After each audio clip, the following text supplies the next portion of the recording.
नमस्कार दोस्तों, जैसा कि आज है आपका 24 अगस्त और 24 अगस्त को आपका DFCCIL का एग्ज़ाम था, जो कि फर्स्ट शिफ्ट का जो एग्ज़ाम है आपका समाप्त हो गया है। तो आज के इस फर्स्ट में आपके जीके के पोर्शन से क्या क्या प्रश्न पूछे गए थे, उनमें से सभी प्रश्न मिल गए हैं। ठीक है, तो चलिए वीडियो को स्टार्ट करते हैं बिना किसी देरी के। PDF टेलीग्राम पे मिल जाएगा, लिंक डिस्क्रिप्शन में दिया गया है, तो आप लोग जाकर वहाँ से ज्वाइन हो जाइएगा। ठीक है, तो देखिए पहला जो क्वेश्चन पूछा गया था कि किस संस्थान ने साइबर सुरक्षा कौशल कार्यक्रम है जो कि शुरू किया है। ठीक है, तो इसका जो राइट आंसर दोस्तों आपका हो जाएगा IIT कानपुर। ठीक है, IIT कानपुर इसका राइट आंसर हो जाएगा। भारत सरकार के विज्ञान एवं प्रौद्योगिकी विभाग के सहयोग से IIT कानपुर का साइबर सुरक्षा प्रौद्योगिकी इनोवेशन हब, ठीक है, जिसे C3I हब के नाम से भी जाना जाता है ने राष्ट्रीय अंतर विषय साइबर फिजिकल सिस्टम मिशन के तहत साइबर सुरक्षा कौशल प्रशिक्षण कार्यक्रम शुरू किया है। ठीक है, तो आपका राइट आंसर हो जाएगा IIT कानपुर। ठीक है, तो चलिए वीडियो में आगे बढ़ते इससे पहले आपको बता दें कि जैसा कि टेस्ट बुक के विषय में आप लोग जानते होंगे, जो कि आपका DFCCIL का जो एग्जाम हो रहा है उनमें से ज़्यादा तो प्रश्न आपका टेक्स्ट बुक के मॉक से ही देखा जा रहा है, ऐसा स्टूडेंट का कहना है। ठीक है, तो टेक्स्ट बुक की तरफ से 1 डे सेल लाया गया है मात्र 24 घंटा के लिए। ठीक, 24 अगस्त आज ही के दिन के लिए सेल है। ठीक है, 24 घंटा के बाद जो आपका जो प्राइस है आपका वो बढ़ जाएगा। ठीक है, तो इसमें होगा क्या कि आपका जो टेक्स्ट बुक का जो ईयरली पास प्रो है, ठीक है, वो मात्र आपको 404 रुपये में मिलेगा, और टेक्स्ट बुक का जो पास है, ठीक है, वो आपको 314 रुपये में मिलेगा। ठीक है, अगर हमारा कूपन कोड APG यूज़ करते हैं आप तो 10% का आपको एक्स्ट्रा ऑफ मिल जाएगा। जैसा कि टेक्स्ट बुक ऊपर आपको 700 प्लस एग्जामों का 70,000 प्लस मॉक टेस्ट है जो कि शामिल किया गया है। ठीक है, सभी एग्जामों का, चाहे आप DFCCIL दे रहे हो या आपका SSC हो, बैंकिंग हो, रेलवे हो, सभी एग्जामों का मॉक टेस्ट और प्रीवियस क्वेश्चन आपको यहाँ पर देखने को मिलता है। और टेक्स्ट बुक पास प्रो अगर आप लेते हैं तो एक मॉक को आप अनलिमिटेड बार अटेम्प्ट कर सकते हैं, प्रीवियस क्वेश्चन को भी अटेम्प्ट कर सकते हैं, उसको डाउनलोड भी कर सकते हैं। ठीक है, तो डिस्क्रिप्शन में लिंक दिया गया है, हमारा कूपन कोड APG जरूर से जरूर यूज कीजिएगा। ठीक है, नेक्स्ट क्वेश्चन पूछा गया है कि सत्यशोधक समाज की जो स्थापना है किसने किया था। ठीक है, तो सत्यशोधक समाज की बात करेंगे तो इसकी जो स्थापना है आपका महात्मा ज्योतिबा फुल्ले के द्वारा किया गया था। किसके द्वारा किया गया था, तो महात्मा ज्योतिबा फुल्ले के द्वारा किया गया था। अगर आपसे डेट पूछे जाए, ईयर पूछे जाए कब किया था, तो 1873 को 24 सितंबर के दिन किया था। ठीक है, इसका जो प्रमुख उद्देश्य था वंचित वर्ग को मुख्य धारा से जोड़ना था। क्या करना था, वंचित वर्ग को मुख्य धारा से जोड़ना था, इसका उद्देश्य था। ठीक है, नेक्स्ट क्वेश्चन पूछा गया कि काल जो बैसाखी जो आपका है वो किस राज्य का स्थानीय हवा है। ठीक है, तो काल बैसाखी की जब हम लोग बात करते हैं तो ये दोस्तों आपका पश्चिम बंगाल में, पश्चिम बंगाल का क्या है, तो एक आपका स्थानीय हवा है। ठीक है, तो पश्चिम बंगाल इसका राइट आंसर हो जाएगा। पश्चिम बंगाल में स्थानीय गरज के साथ तेज आंधी और भारी वर्षा होती है, जिसे कि काल बैसाखी के नाम से जाना जाता है। ठीक है, तो इसका राइट आंसर आपका क्या हो जाएगा, पश्चिम बंगाल हो जाएगा। ठीक है, चलिए इसके बाद बात करेंगे तो इसके बाद बात करते हैं। तो पूछा गया था आपका कि कौन सा जो सदन है आपका कभी भंग नहीं होता है। ठीक है, कौन सा सदन आपका कभी भंग नहीं होता है, तो इसका जो राइट आंसर हो जाएगा राज्यसभा हो जाएगा। ठीक है, राज्यसभा का है तो आपका राज परिषद भी इसे नाम कहा जाता है। इसके अलावा जो राज्यसभा होता है वो आपका संसद का दोनों सदनों में से एक सदन होता है, जो कि आपका उच्च सदन कहलाता है। ठीक है, निम्न सदन आपका लोकसभा होता है, जो कि हर 5 साल के बाद आपका विघटित होता है, लेकिन राज्यसभा आपका विघटन कभी इसका नहीं होता है।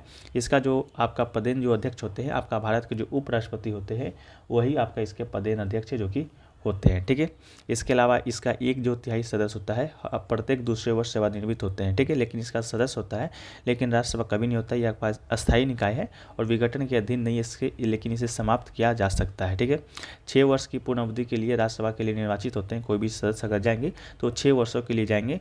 उसके सदस्यों की वर्तमान संख्या 245 से अधिकतम 250 आपका हो सकता है।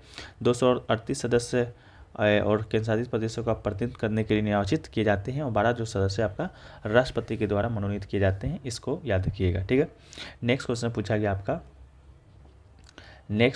गया था आपका कि जो राष्ट्रपति है, राष्ट्रपति अपना जो इस्तीफा है वो किसे सौंपता है। ठीक है, तो राष्ट्रपति की बात करेंगे तो ये जो अपना इस्तीफा है आपका उपराष्ट्रपति को सौंपता है, तो इसका राइट आंसर क्या हो जाएगा, आपको उपराष्ट्रपति हो जाएगा। कल के किसी वीडियो में हमने ये बताया भी था कि राष्ट्रपति अपना इस्तीफा किसे सौंपता है, तो आपका उपराष्ट्रपति को सौंपता है, इस बात को याद रखिएगा।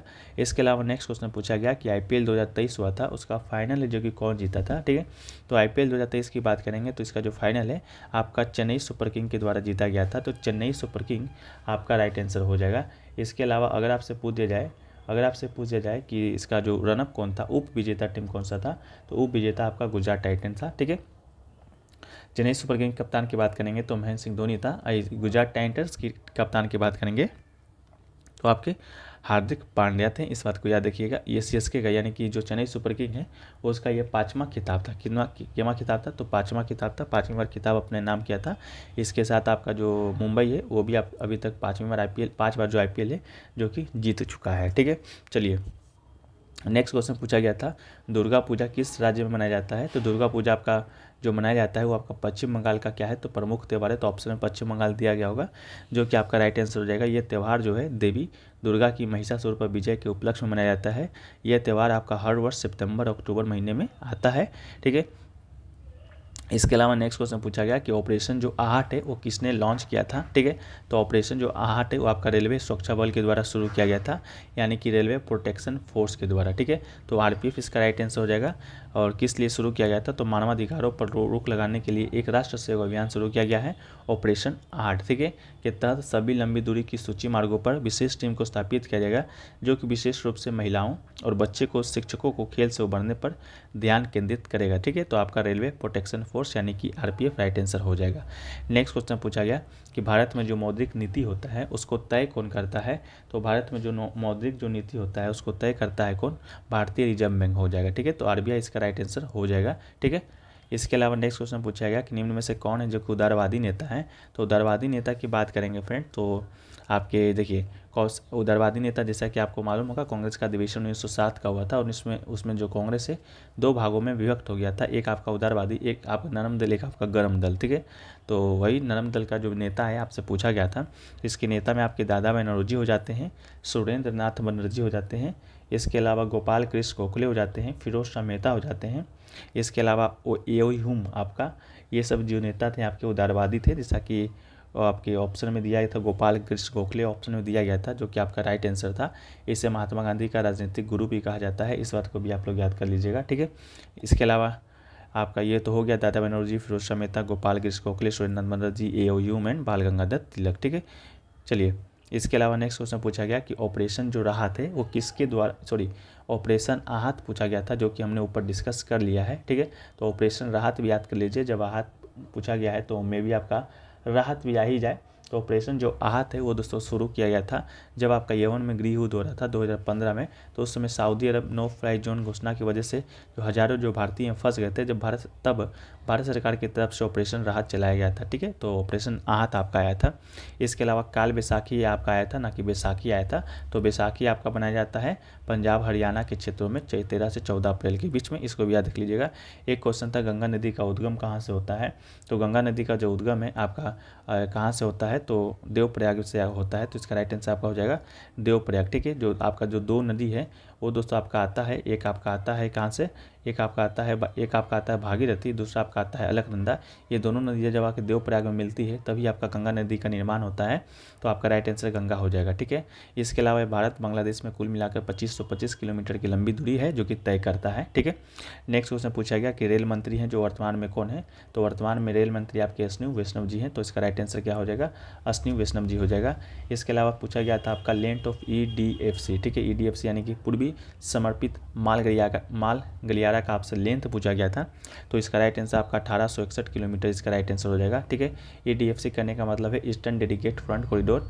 योजना भारत के डेडिकेट फ्रंट कॉरिडोर DFCP कार्यक्रम का हिस्सा है, जिसका उद्देश्य दुनिया के सबसे बड़े कार्गो संचालन से एक बनाना है। EDFC परियोजना में लुधियाना पंजाब से कोलकाता पश्चिम बंगाल के पास दक्षिणी तक फैला हुआ है, किलोमीटर तक फैला हुआ है, और 1861 किलोमीटर माल ढुलाई का ये निर्माण है जो कि इसमें आपका शामिल है। ठीक है, तो ये आपसे पूछा गया था। ठीक है, इसके अलावा एक पूछा गया था हेड क्वार्टर ऑफ DFCCI का। ठीक है, DFCCI का हेड क्वार्टर पूछा गया था, तो जैसा कि हमने कल ही इसके बारे में आपको सब चीज़ बता दिया था कि किस अधिनियम के तहत स्थापना किया गया था, कब स्थापना हुआ था, इसका हेड क्वार्टर कहाँ है? तो हेड क्वार्टर आपका दिल्ली हो जाएगा, इसका राइट आंसर क्या हो जाएगा?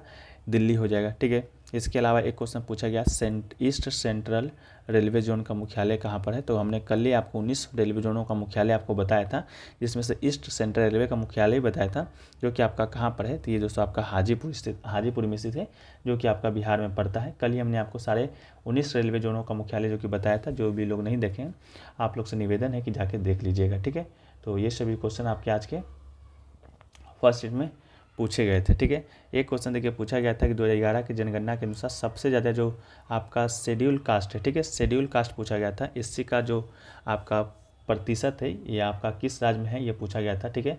तो देखिए जब आपका एससी का पूछा गया था, एक बार देख लेते हैं एससी था या कौन था, हाँ अनुसूचित जनजाति था, सॉरी ठीक है, क्या था, अनुसूचित जनजाति था ना कि जाति था, ठीक है। तो सबसे ज़्यादा जो प्रतिशत है आपका मिजोरम में है, कितना है, तो 94.8%, तो इसका राइट आंसर मिजोरम हो जाएगा।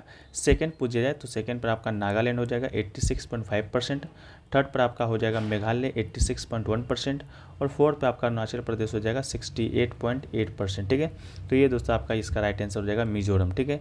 इसके अलावा अगर आपसे अनुसूचित जाति पूछी जाए, जाति कहाँ का सबसे ज़्यादा है, तो वो आपका पंजाब में सबसे ज़्यादा है अनुसूचित जाति यानी कि एससी, ठीक है।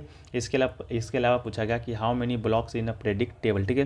प्रेडिक्ट टेबल में कितना ब्लॉक है, तो 4 खंडों में आपका विभाजित है, S block, P block, D block, F block. कल ही हमने आपको इसके बारे में बताया था, ये जो आपका होता है ये, इसके बाद ये वाला आपका होता है क्या, डी ब्लॉक होता है, ये आपका एस ब्लॉक होता है, इसके बाद ये होता है, इसके बाद ये आपका ये एफ ब्लॉक होता है, ठीक है। इस प्रकार करके हमने कल ही आपको सारे ब्लॉकों के बारे में बता दिया गया था। तो 1 2 3 4 ब्लॉक आपका होता है क्या, आधुनिक आवर्सानी में, जिसका खोज मैंडलिम ने किया था 1869 ईस्वी में, ठीक है। इसके अलावा एक क्वेश्चन पूछा गया कि जो बाइल जो जूस होता है वो आपका कहाँ से निकलता है, ठीक है। तो जो बाइल जूस है वो दोस्तों आपका यकृत से निकलता है, यानी कि लीवर आपका राइट आंसर हो जाएगा। पित्त रस के बारे में पूछा गया था। एक क्वेश्चन पूछा गया था कि जो इंडियन जो करेंसी है वो प्रिंट कहाँ होता है। प्रिंट तो होता है 4 जगह, लेकिन आपके ऑप्शन में 4 जगह का नाम दिया गया था, जिसमें से एक ऑप्शन आपका मैसूर का दिया गया था, जो कि बिल्कुल आपका राइट आंसर हो जाएगा। जो मैसूर है वो दोस्तों आपका कर्नाटक में पड़ता है, ठीक है। मैसूर कहाँ पड़ता है, कर्नाटक में, तो कर्नाटक राइट आंसर था। दूसरा आपका पटना, भुवनेश्वर, लखनऊ भी दिया गया था, जो कि आपका राइट आंसर नहीं था। इसके अलावा 3 कौन सा जगह है, तो एक आपका देवास है, वहाँ पर आपका प्रिंटिंग प्रेस होता है नोट का, जो कि मध्य प्रदेश में है। इसके अलावा नासिक, महाराष्ट्र में नासिक सबसे पुराना है, 1860 के दशक में ये आपका स्थापना हुआ था। इसके अलावा एक आपका सालबोनी है, जो कि आपका वेस्ट बंगाल में है। तो इन 4 जगहों पे जो तो आपका जो करेंसी होता है वो आपका प्रिंट होता है। इस बात को भी आप क्या कीजिएगा, याद रख लीजिएगा, ठीक है। तो ये सभी प्रश्न दोस्तों आपके आज के फर्स्ट शिफ्ट में देखने को मिले थे, जो कि आपका 100% रियल एंड ऑथेंटिक क्वेश्चन है, ठीक है। आशा करते हैं कि वीडियो आपको पसंद आया होगा। वीडियो पसंद आया तो वीडियो को लाइक कर दीजिएगा।